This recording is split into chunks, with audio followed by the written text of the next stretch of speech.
ദൈവനാമത്തിന് മഹത്വമുണ്ടാകട്ടെ.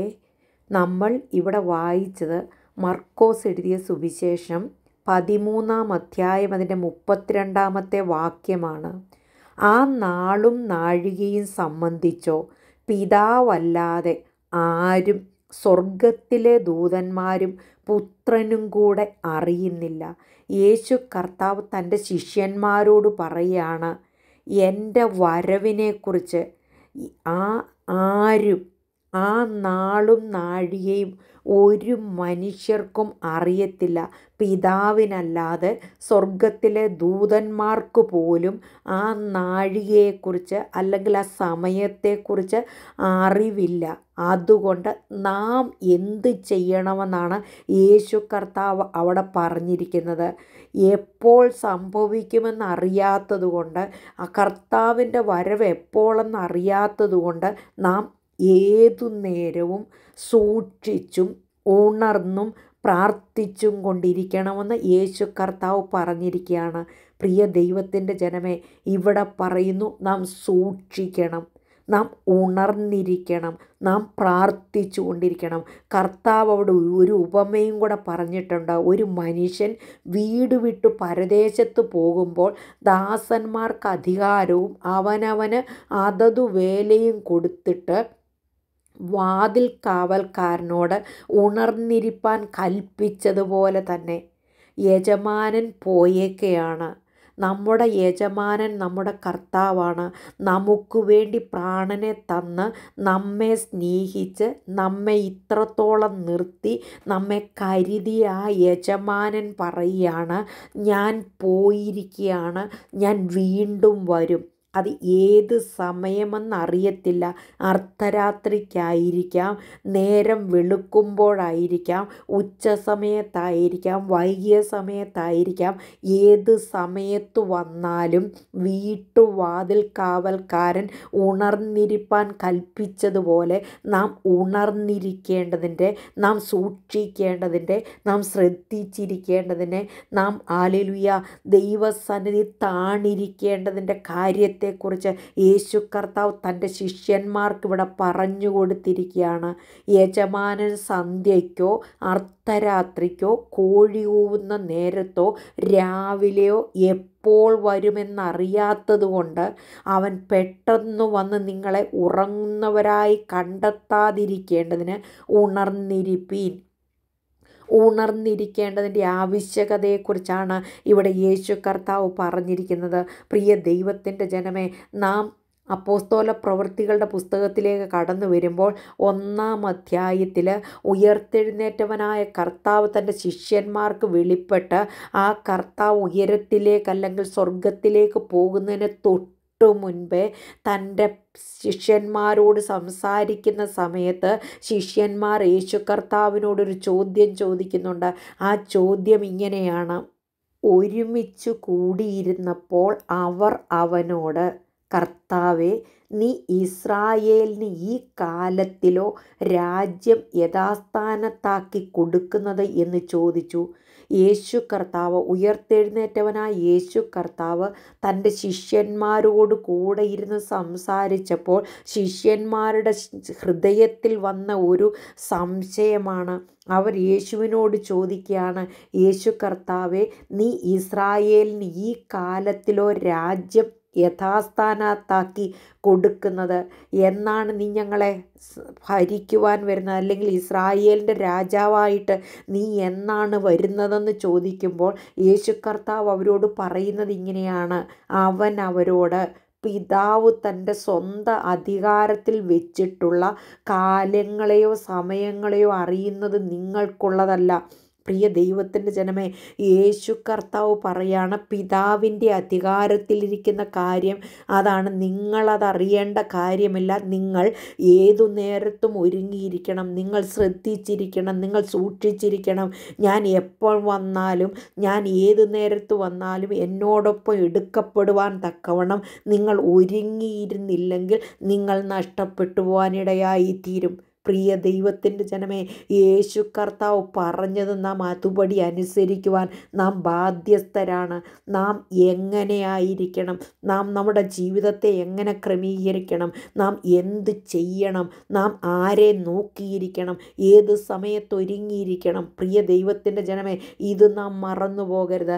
നാളും നാഴികയും അറിയാത്തതുകൊണ്ട്, പിതാവിനല്ലാതെ ആർക്കും അറിയാത്തതുകൊണ്ട്, സ്വർഗത്തിലെ ദൂതന്മാർക്ക് പോലും ആ സമയത്തെക്കുറിച്ച് അറിയത്തില്ലാത്തതുകൊണ്ട് നാം എത്രമാത്രം ജാഗ്രതയോടെ, എത്രമാത്രം നാം സൂക്ഷ്മതയോടെ, എത്രമാത്രം നാം ശ്രദ്ധയോടെ നമ്മുടെ മരുഭൂമി യാത്രയിലായിരിക്കണമെന്ന് യേശു കർത്താവ് നമുക്കിവിടെ ഒന്നുകൂടെ നമ്മളെ ഒരു പ്രാവശ്യം കൂടെ ഓർപ്പിച്ചുണർത്തുകയാണ്. പ്രിയ ദൈവത്തിൻ്റെ ജനമേ, നാം ഇത് മറന്നു പോകരുത്.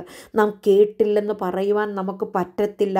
നാം ഒരുങ്ങിയിരിക്കേണ്ടതിൻ്റെ ആവശ്യകത നാം മത്തായിയുടെ സുവിശേഷം 25-ാം അധ്യായത്തിലേക്ക് നാം കടന്നു വരുമ്പോൾ യേശു കർത്താവ് അവിടെ കന്യകമാരുടെ ഉപമ പറഞ്ഞിട്ടുണ്ട്. 10 കന്യകമാരുണ്ടായിരുന്നു, അവരുടെ വിളക്കിൽ എണ്ണയുണ്ടായിരുന്നു. എന്നാൽ യേശു കർത്താവ് മണവാളൻ വരുന്ന സമയത്ത് വിളക്ക് തെളിയിച്ചപ്പോൾ ചിലരുടെ വിളക്ക് കെട്ടുപോകാനിടയായി തീർന്നു. അവരുടെ വിളക്കിൽ ആവശ്യത്തിന് എണ്ണയില്ലായിരുന്നു. എല്ലാവരും ഒരുങ്ങിയിരുന്നതാണ്. എല്ലാവരും മണവാളൻ്റെ ആർപ്പുവിളിക്ക് വേണ്ടി നോക്കിയിരുന്നവരാണ്. പ്രിയ ദൈവത്തിൻ്റെ ജനമേ, ഇത് നമ്മെ ഒന്നുകൂടെ ഓർപ്പിച്ചുണർത്തുകയാണ്. ആ നാളും നാഴികയും സംബന്ധിച്ചോ പിതാവല്ലാതെ ആരും, സ്വർഗത്തിലെ ദൂതന്മാരും പുത്രനും കൂടെ അറിയുന്നില്ല. ഇവിടെ യേശു കർത്താവ് തൻ്റെ ശിഷ്യന്മാരോട് പറഞ്ഞു, ആമേൻ, പിതാവ് തൻ്റെ സ്വന്തം അധികാരത്തിൽ വെച്ചിട്ടുള്ള കാലങ്ങളെയോ സമയങ്ങളെയോ അറിയുന്നത് നിങ്ങൾക്കുള്ളതല്ല. നിങ്ങൾ അറിയേണ്ടത് എന്താണെന്ന് വെച്ചാൽ, ഞാൻ മടങ്ങി വരും. അത് പറഞ്ഞത് കാര്യം സത്യം തന്നെയാണ്. ആകാശം മാറിപ്പോയാലും ഭൂമി മാറിപ്പോയാലും കർത്താവിൻ്റെ വായിൽ നിന്ന് വീണിരിക്കുന്ന വചനത്തിന് ഒരിക്കലും മാറ്റമെത്തില്ല. അവൻ പോയതുപോലെ തന്നെ മടങ്ങി വരും. പക്ഷേ ആ സമയം നമുക്കറിയാത്തതുകൊണ്ട് നാം ഒരുങ്ങിയിരിക്കണം. പ്രിയ ദൈവത്തിൻ്റെ ജനമേ, കാലങ്ങളെയും സമയങ്ങളെയും കുറിച്ച് നമുക്ക് കർത്താവ് പറഞ്ഞു തന്നിട്ടുണ്ട്. കള്ളൻ രാത്രിയിൽ വരുന്നത് പോലെ കർത്താവിൻ്റെ വരവ് വരും. ഹല്ലേലൂയ. നാം വെളിപ്പാട് പുസ്തകത്തിൽ വായിക്കുന്നത് ഇങ്ങനെയാണ്. വെളിപ്പാട് പുസ്തകം 3-ാം അധ്യായം അതിൻ്റെ 3-ാം വാക്യത്തിൽ പറയാണ്, സർദീസിലെ സഭയുടെ ദൂതൻ എഴുതുമ്പോൾ അവിടെ പറഞ്ഞിരിക്കുന്നു, ആകയാൽ നീ പ്രാപിക്കുകയും കേൾക്കുകയും ചെയ്തത് എങ്ങനെയെന്നോർത്ത് അത് കാത്തുകൊള്ളുകയും മാനസാന്തരപ്പെടുകയും ചെയ്യുക. നീ ഉണരാതിരുന്നാൽ ഞാൻ കള്ളനെ പോലെ വരും. ഏതു നാഴികയ്ക്ക് നിൻ്റെ മേൽ വരുമെന്ന് നീ അറിയുകയുമില്ല. ഏത് സമയം വരുമെന്ന് നമുക്കറിയത്തില്ല. നമ്മളോട് കർത്താവ് പറഞ്ഞിരിക്കുന്നത്, നീ ഉണർന്നിരിക്കണം, നീ സൂക്ഷിച്ചിരിക്കണം, നീ ശ്രദ്ധിച്ചിരിക്കണം. നാം കേൾക്കുമ്പോൾ നാം യേശു കർത്താവിനോട് കൂടെ പോകണമെങ്കിൽ, കാഹളം ധ്വനിക്കുമ്പോൾ നാം എഴുന്നേൽക്കണമെങ്കിൽ, അത് നാം കേൾക്കണമെങ്കിൽ, അല്ലെങ്കിൽ നാം ഒരുങ്ങിയിരുന്നെങ്കിൽ മാത്രമേ പറ്റുകയുള്ളൂ. മത്തായി എഴുതിയ സുവിശേഷം 25-ാം അധ്യായം അതിൻ്റെ 13-ൽ പറയുകയാണ്, ആകയാൽ നാളും നാഴികയും നിങ്ങൾ അറിയായ്ക കൊണ്ട് ഉണർന്നിരിപ്പിൻ. നാം ഉണർന്നിരിക്കണം. ഉറങ്ങിയാൽ നാം ഇത് കേൾക്കത്തില്ല. പ്രിയ ദൈവത്തിൻ്റെ ജനമേ, നാം ഉണർന്നിരിക്കണമെന്ന് പറയുമ്പോൾ നാം ഈ ലോകത്തിലെ നിദ്രയെക്കുറിച്ചല്ലത് പറയുന്നത്. നാം ഏതു നേരവും ശ്രദ്ധാലുക്കളായിരിക്കണം. നാം ഏതു നേരവും കർത്താവിൻ്റെ വരവിന് വേണ്ടി നമ്മുടെ ജീവിതത്തെ ക്രമീകരിച്ച് നാം വിശുദ്ധ ജീവിതം നയിച്ചെങ്കിൽ മാത്രമേ കർത്താവിൻ്റെ വരവെങ്കിൽ നമുക്ക് എടുക്കപ്പെടുവാനായിട്ട് സാധ്യമായി തീരുകയുള്ളൂ. 1 തെസ്സലോനിക്കർക്ക് എഴുതിയ ലേഖനം 4-ാം അധ്യായം അതിൻ്റെ 13 മുതലുള്ള വാക്യങ്ങളിൽ അപ്പോസ്തലനായ പൗലോസ് നമ്മോട് കാര്യം ഇങ്ങനെയാണ് പറയുന്നത്. അപ്പോസ്തലനായ പൗലോസ് അവിടെ പറയാണ്, നാം പ്രത്യാശയുള്ളവരായിരിക്കണം. ഇങ്ങനെയാണ് പറയുന്നത്, സഹോദരന്മാരെ, നിങ്ങൾ പ്രത്യാശയില്ലാത്ത മറ്റുള്ളവരെ പോലെ ദുഃഖിക്കാതിരിക്കേണ്ടതിന് നിദ്ര കൊള്ളുന്നവരെക്കുറിച്ച് അറിവില്ലാതിരിക്കരുത് എന്ന് ഞങ്ങൾ ആഗ്രഹിക്കുന്നു. അവിടെ മരിച്ചവരെക്കുറിച്ച് അവർക്ക് ഭയങ്കര സംശയവും, അവർ ഉയർത്തെഴുന്നേൽക്കുമോ, അവരെങ്ങനെയായിത്തീരും എന്നൊക്കെയുള്ള അവരുടെ സംശയത്തെ തീർക്കുവാൻ വേണ്ടി അപ്പോസ്തലനായ പൗലോസ് പറയാണ്, കർത്താവ് താൻ ഗംഭീരനാദത്തോടും പ്രധാന ദൂതൻ്റെ ശബ്ദത്തോടും ദൈവത്തിൻ്റെ കാഹളത്തോടും കൂടെ സ്വർഗത്തിൽ നിന്നിറങ്ങി വരികയും ക്രിസ്തുവിൽ മരിച്ചവർ മുൻപേ ഉയർത്തെഴുന്നേൽക്കുകയും ചെയ്യും. പിന്നെ ജീവനോടെ ശേഷിക്കുന്ന നാം അവരോടൊരുമിച്ച് ആകാശത്തിൽ കർത്താവിനെ എതിരേൽപ്പാൻ മേഘങ്ങളിൽ എടുക്കപ്പെടും. പ്രിയ ദൈവത്തിൻ്റെ ജനമേ, നാം ഉണർന്നിരുന്നെങ്കിൽ മാത്രമേ നാം കാഹളധ്വനി കേൾക്കുവാൻ ഇടയായി തീരുള്ളൂ. കർത്താവിൻ്റെ വരവിന് വേണ്ടി നാം ഒരുങ്ങി പാർത്തെങ്കിൽ മാത്രമേ നമുക്ക് അവനോടൊപ്പം പോകുവാൻ പറ്റത്തുള്ളൂ. അതുകൊണ്ട് ഇവിടെ യേശു കർത്താവ് പറഞ്ഞിരിക്കുകയാണ്, ആ കർത്താവ് ഈ ലോകത്തിലായിരുന്നപ്പോൾ ഈ ലോകത്തിൽ കർത്താവ് തൻ്റെ ശിഷ്യന്മാരോട് പറഞ്ഞു, നാളും നാഴികയും നിങ്ങൾ അറിയാതിരിക്കുന്നതുകൊണ്ട് നിങ്ങൾ ഒരുങ്ങിയിരിക്കണം. നാം വായിച്ച വാക്യം ഇങ്ങനെയാണ് പറയുന്നത്, ആ നാളും നാഴികയും സംബന്ധിച്ചോ പിതാവല്ലാതെ ആരും സ്വർഗത്തിലെ ദൂതന്മാരും പുത്രനും കൂടെ അറിയുന്നില്ല. നാം അറിയുന്നില്ല, നമുക്കറിയത്തില്ല യേശു കർത്താവ് എപ്പം വരുമെന്ന്. നാം ഏതു നേരം വന്നാലും ഒരുങ്ങിയിരുന്നില്ലെങ്കിൽ, ഉണർന്നിരുന്നില്ലെങ്കിൽ, പ്രാർത്ഥനാ ജീവിതം ഇല്ലാത്തവരാണെങ്കിൽ, ഉപവാസ ജീവിതം ഇല്ലാത്തവരാണെങ്കിൽ, വിശുദ്ധ ജീവിതം ഇല്ലാത്തവരാണെങ്കിൽ നമുക്ക് അവനോടുകൂടെ പോകാൻ പറ്റത്തില്ല. അത് നിശ്ചയമാണ്. കർത്താവ് പറഞ്ഞിട്ടുണ്ട്, വിശുദ്ധിയിൽ ജീവിച്ചെങ്കിൽ മാത്രമേ, ഒരുങ്ങിയിരുന്നെങ്കിൽ മാത്രമേ പിതാവിനോടൊപ്പം അല്ലെങ്കിൽ യേശുവിനോടൊപ്പം നമുക്ക് പോകാൻ പറ്റത്തുള്ളൂ. അതുകൊണ്ട് പ്രിയ ദൈവത്തിൻ്റെ ജനമേ, ഈ വചനങ്ങൾ നാം കേൾക്കുമ്പോൾ നാം ഒന്നുകൂടെ ഒരുങ്ങേണ്ടതിൻ്റെ ആവശ്യകതയാണ് പറയുന്നത്. നാം ഇത്രയും നാളും ജീവിച്ചത് കൂട്ടല്ല, നാം ഒരു പടി കൂടെ കർത്താവിനോട് അടുത്ത് ജീവിക്കുവാൻ ഇടയായി തീരണം. നാം ഒരിക്കലും മറന്നു പോകരുത്. നാം ഒരുങ്ങിയിരിക്കണം, ഉണർന്നിരിക്കണം, ശ്രദ്ധിച്ചിരിക്കണം, പ്രാർത്ഥനാ ജീവിതമുള്ളവരായിരിക്കണം. പ്രിയ ദൈവത്തിൻ്റെ ജനമേ, അത്തിയുടെ തളിർപ്പിനെ കുറിച്ച് പറഞ്ഞുകൊണ്ടാണ് യേശു കർത്താവ് ഇത് പറഞ്ഞിരിക്കുന്നത്. യേശു കർത്താവ് അവിടെ പറഞ്ഞിരിക്കുകയാണ്, ആ കാലം എപ്പോഴെന്ന് നിങ്ങൾ അറിയായ കൊണ്ട് സൂക്ഷിച്ചു കൊള്ളുവിൻ. ഒന്നാമതായിട്ട് കർത്താവ് പറഞ്ഞു, നിങ്ങൾ സൂക്ഷിച്ചു കൊള്ളണം, ഉണർന്നും പ്രാർത്ഥിച്ചും കൊണ്ടിരിക്കണം. ഹല്ലേലൂയ. പ്രിയ ദൈവത്തിൻ്റെ ജനമേ, സൂക്ഷിക്കണം. നമ്മെ തന്നെ നാം സൂക്ഷിച്ചെങ്കിൽ മാത്രമേ നമുക്ക് കർത്താവിനോടുകൂടെ പോകുവാൻ പറ്റുകയുള്ളൂ.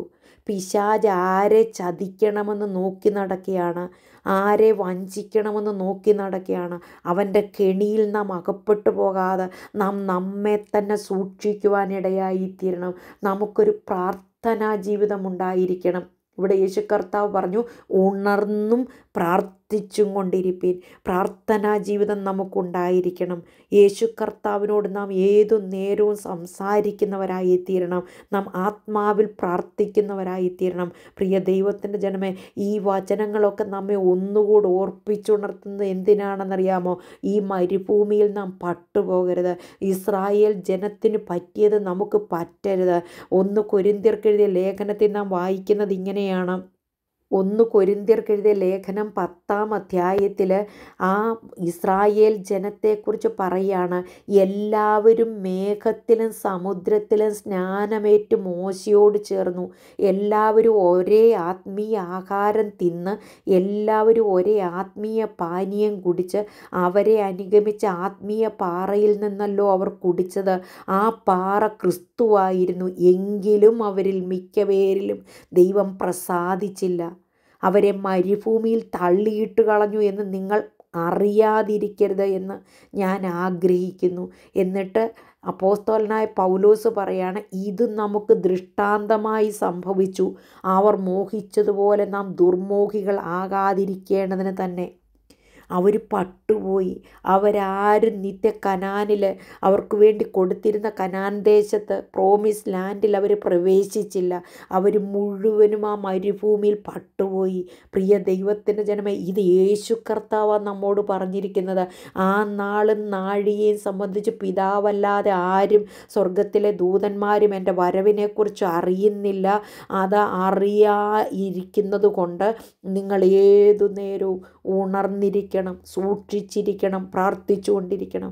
അതുകൊണ്ട് പ്രിയ ദൈവത്തിൻ്റെ ജനമേ, നമുക്ക് കർത്താവിൻ്റെ സന്നിധിയിൽ ഒന്നുകൂടെ താഴാം, ഒന്നുകൂടെ വിനയപ്പെടാം, ഒന്നുകൂടെ കർത്താവിനെ അനുസരിക്കാം. അവൻ പറഞ്ഞിരിക്കുന്ന കാര്യങ്ങൾ അതുപോലെ നാം അനുസരിച്ചെങ്കിൽ മാത്രമേ നിത്യകനാനിൽ നമുക്ക് എത്തപ്പെടുവാൻ സാധ്യമായി തീരുകയുള്ളൂ.